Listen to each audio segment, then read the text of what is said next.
안녕하세요. 인프제입니다. 오늘은 아이패드의 주 노트 앱인 노타빌리티를 사용해서 숨겨진 꿀기능과 신기능들 소개해 드릴 거예요. 끝까지 시청해 주세요.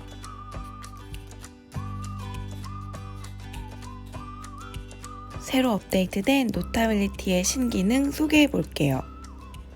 상단 펜툴을 선택하고 도형을 그릴 때 보정하는 기능이 향상되었어요. 자유롭게 그리고 가만히 있으면 정사각형으로 이렇게 수정해 줍니다. 도형 끝점을 잡아당겨서 크기를 변형할 수도 있어요. 스타일을 선택하고 테두리 굵기와 컬러들을 이렇게 바꿔줄 수도 있고요.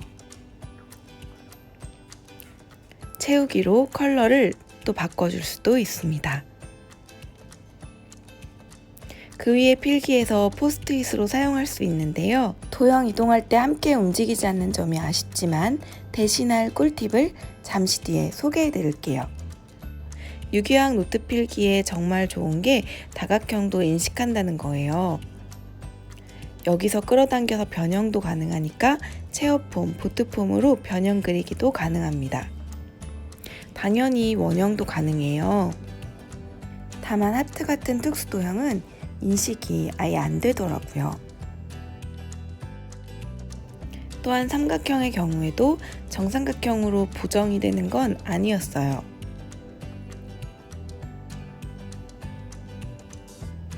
정육각형 자동 보정되는 게 정말 너무 편리하고 좋아서 대충 그려도 깔끔하니까 유기왕 노트를 따로 사용하지 않아도 됩니다.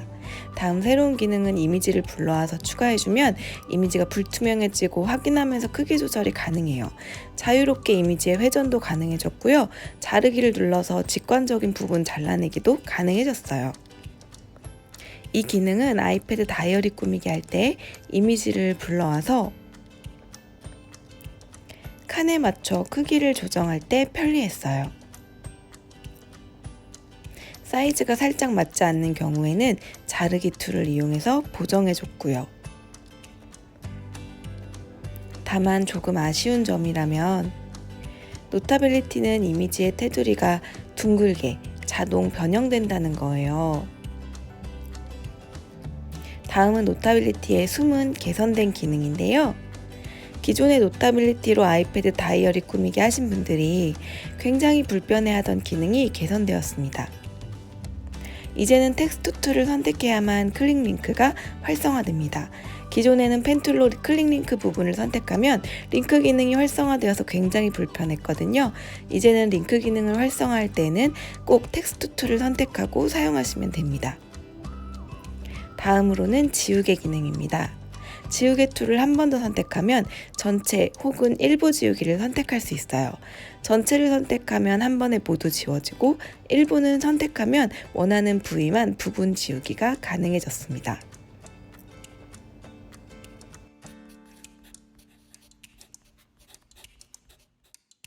다음은 노타빌리티를 300% 활용하는 꿀팁들을 소개해 드릴게요.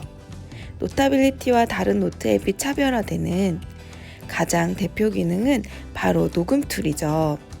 재생 버튼을 누르면 녹음된 소리와 필기 내용이 동시에 재생됩니다. 필기 내용을 선택해주면 해당 부분 반복도 가능하고요. 배속 조절도 가능합니다. 녹음된 사운드의 소리 크기는 여기에서 조정도 가능하고요. 강의실에서 녹음된 사운드의 울림이 불만족스러우신 분들의 경우에는 조절 버튼을 한 번 더 선택해서 원하는 거리감으로 조정해 주시면 훨씬 사운드가 개선됩니다. 다음은 제가 너무 좋아하는 필기 인식 기능입니다. 상단 가위 툴을 선택 후에 텍스트로 변환을 누르면 전환이 됩니다. 인식률이 다른 노트 어플에 비해 굉장히 정확한 편이에요. 급하게 필기하느라 글씨를 날림으로 적어도 대부분 인식을 하더라고요. 선택 변환을 누르면 텍스트로 아예 바뀌고 클립보드로 텍스트 복사를 선택해주면 텍스트 툴에서 붙여넣기 할 수 있도록 클립보드에 저장됩니다. 화면 이동은 상하로 움직이고 있어서 노트 하단에 필기할 때에도 수월하게 중앙에 위치하도록 하고 쓸 수 있어서 너무 좋았어요. 책을 스캔할 때 페이지를 동일하게 맞춰서 하게 되는 경우에는 강의 시간에 원하는 페이지로 이동하기가 굉장히 수월해져요. 여기에서 노트 미리 보기도 가능하고요. 숫자만 입력해주면 원하는 페이지로 바로바로 이동이 가능합니다. 텍스트 툴로 화면을 선택하면 어느 위치든 바로 활성화가 됩니다.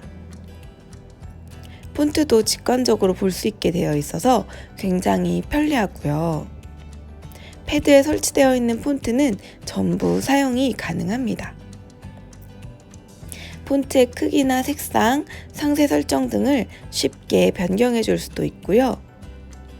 우측에 있는 버튼들을 통해서 평소에 자주 사용하는 형식을 저장해 놓고 쉽게 적용할 수도 있어요. 이렇게 직관적인 인터페이스로 텍스트를 사용할 수 있다는 게 굉장히 장점이에요. 이 상태에서 좌측의 버튼을 눌러주면 체크리스트 기능을 사용할 수가 있어요. 그래서 무언가를 체크할 때 활용할 수도 있겠고요. 우측의 버튼을 눌러주시면 숫자나 점 등으로 체크박스의 모양을 변경해 줄 수도 있습니다.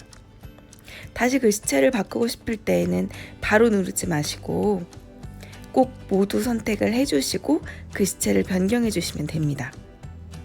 영상 초반에 도형 그리기 기능을 이용해서 포스트잇으로 활용하는 방법을 알려드렸었는데요. 이렇게 도형을 그려서 채우기 기능으로 색을 채워준 후에 안에다가 필기를 해주거나 텍스트 상자를 넣어주게 되면 포스트잇을 들고 이동할 때 필기한 내용이 같이 이용하지 않기 때문에 사용하기가 은근히 불편한데요. 우측 상단의 더하기 버튼을 누르고 스티커 노트를 선택해주면 쉽게 포스트잇 기능을 사용할 수가 있어요. 원하는 크기로 조절해준 후에 용지를 눌러주면 줄, 보는 등을 선택해 줄 수가 있고 색상도 쉽게 변형이 가능하고요. 위에다가 필기를 하고 이동을 하더라도 함께 이동이 되니까 포스트잇 기능을 사용하실 분들은 도형을 이용하지 마시고 스티커 노트 기능을 사용해 주시면 쉽게 하실 수 있어요. 노타빌리티를 사용하면서 조금 아쉬운 점이라면 템플릿에 서식 등록이 안 된다는 점인데요. 좌측 상단의 편집을 눌러서 미리 복제를 합니다. 그래서 이 복제된 서식을 이름을 바꿔서 사용하시면 되는데요. 평소에 자주 사용하시는 템플릿이 있다면 이렇게 원본을 저장해두고 복제하는 방식을 이용하시면 편리해요. 다음으로는 제가 노타빌리티를 선호하는 또 하나의 큰 이유인데요. 이렇게 움직이는 GIF 파일을 넣어줄 수가 있다는 거예요. 따라서 일반적인 다이어리 꾸미기보다 훨씬 더 돋보이는 다이어리를 만들어줄 수가 있어요. 예를 들자면 이런 식으로 일기를 쓴다고 했을 때 그날의 기분이나 재미있는 짤 같은 것들을 넣어줄 수가 있겠죠. 따로 저장해둔 GIF 파일을 사용하셔도 되고요. 이렇게 미디어에서 GIF를 눌러서 보면 귀엽고 예쁜 짤들을 사용할 수 있고요. 물론 검색도 가능합니다. 선택을 해주면 다이어리에 집어넣어서 바로 사용할 수가 있어요. 이 기능을 단순히 다이어리에서만 사용하는 것이 아니라 학습에 활용하면 더 유용하게 사용하실 수가 있는데요. 예를 들어서 이렇게 복잡한 내용을 단순히 그림만 보고 이해하고 암기하려면 굉장히 어렵잖아요. 그럴 때 GIF 파일을 이용해주면 복잡한 사진만으로는 이해할 수 없는 내용들을 한눈에 쉽게 이해하고 정리를 해줄 수가 있겠죠. 그래서 저는 공부 노트를 작성할 때 암기 노트의 경우에는 이런 식으로 이미지를 많이 활용해주고 있어요. 또한 유튜브나 인터넷에 학습에 관련된 다양한 자료들이 많이 있잖아요. 이렇게 웹클립에서 내가 저장하고자 하는 페이지를 입력해주고 우측 상단의 완료 버튼을 눌러주면 노트 안에 웹페이지를 그대로 저장해 줄 수가 있어요. 그래서 언제든지 참고가 필요할 때 웹페이지를 눌러주고 찾기 버튼을 눌러주면 바로 해당 페이지로 이동이 되기 때문에 바로 영상을 재생해서 학습에 필요한 부분을 참고해 줄 수가 있어요. 그래서 저는 이렇게 공부를 할 때 웹페이지와 GIF 이미지 등록을 아주 유용하게 활용하고 있습니다. 그 다음으로 유용하게 사용하는 기능은 캘린더 연동이에요. 7월 1일 일정에다가 이렇게 날짜와 함께 입력을 해줍니다. 아래 텍스트 입력 창을 닫고 날짜를 클릭해주면 이렇게 직접적으로 이벤트 생성이 가능합니다. 내용을 입력하고 필요한 정보들을 설정해주면 캘린더 앱과 바로 연동이 되니까 단순히 다이어리를 꾸미기만 하는 것이 아니라 일정 관리까지 같이 해줄 수 있다는 숨은 기능이 또 장점이 될 수 있겠죠. 마지막으로 소개해드리는 꿀팁은 노트의 잠금 기능을 사용할 수 있다는 거예요. 이 기능을 모르시는 분들이 은근히 많으시더라고요. 좌측에 톱니바퀴 버튼을 누르면 설정 페이지가 나오는데요. 하단에 주제 잠금을 활성화해 주시면 암호 기능을 사용할 수가 있어요. 이런 식으로 틀리면 암호를 찾기 위한 힌트도 보여주네요.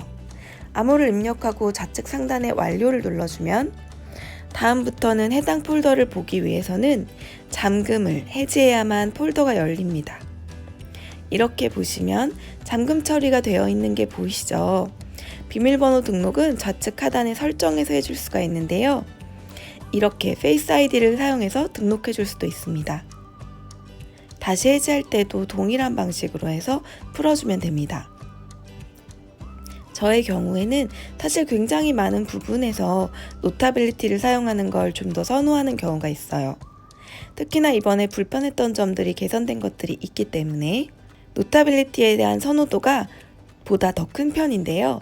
이런 식으로 필기를 해두고 클릭 링크 기능을 활성화시켜서 페이지를 이동하면서 암기 공부를 할 때 사용하면 좋은데 이 부분은 고투 페이지라는 창이 뜨기 때문에 굿노트에서 사용하는 걸 좀 더 선호합니다. 굿노트 4에서 하게 되면 이런 식으로 바로바로 페이지가 이동이 되기 때문에 단어장의 경우만큼은 굿노트 4를 이용하시는 걸 추천하고 싶어요. 그 외에는 노타빌리티를 사실 좀 더 선호하는 것 같아요. 물론 굿노트 5도 좋은 기능들이 많지만 아직은 불안정한 면들이 있기 때문에 노타빌리티를 주로 사용하고 있어요.